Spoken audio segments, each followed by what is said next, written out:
The USS Indianapolis delivered the components for the atomic bomb that would destroy Hiroshima.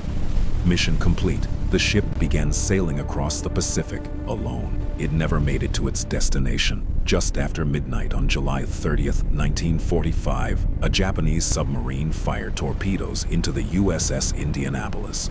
The explosions ripped through the ship. It sank in only 12 minutes. Nearly 300 men went down with it. Around 900 sailors survived the sinking and entered the water, stranded in the middle of the Pacific Ocean with almost no lifeboats, little food, and no way to call for help. And then the sharks arrived. At first, the sailors thought they were shadows beneath them. Then men started disappearing. The sharks were drawn by the explosions, the oil, and the blood spreading through the water. Survivors later described hearing screams in the darkness as sailors were pulled under one by one. The men grouped together to survive. They floated for days under the burning sun. Many drank seawater and began hallucinating. Some believed they saw rescue ships on the horizon that did not exist.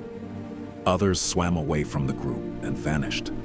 Every morning there were fewer men left alive. The worst part is that the U.S. Navy did not even realize the ship was missing. The Indianapolis had failed to arrive at its destination, but due to wartime communication failures, nobody noticed. No rescue mission was sent. Hundreds of sailors were left floating in open water while the Navy believed everything was normal. For nearly 5 days, the survivors drifted through shark-infested waters. By the 4th day, many men were covered in oil, severely dehydrated, burned by the sun, and too weak to fight back. Sharks circled constantly beneath them. Some survivors later said the silence was the worst part, because when the screaming stopped, it meant another man was gone.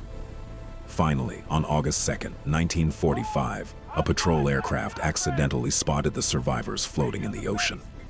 Rescue operations began immediately. Out of nearly 1,200 men aboard the USS Indianapolis, only 316 survived. It remains the deadliest shark attack disaster in human history. But the final tragedy came afterward. Captain Charles McVeigh, the man commanding the ship, was blamed for the sinking and court-martialed by the Navy, despite many believing he had been unfairly made a scapegoat. Decades later, he died by suicide. In 2000, 55 years after the disaster, the U.S. government officially cleared his name. 316 survivors, 5 days in the ocean, and thousands of sharks waiting beneath the surface.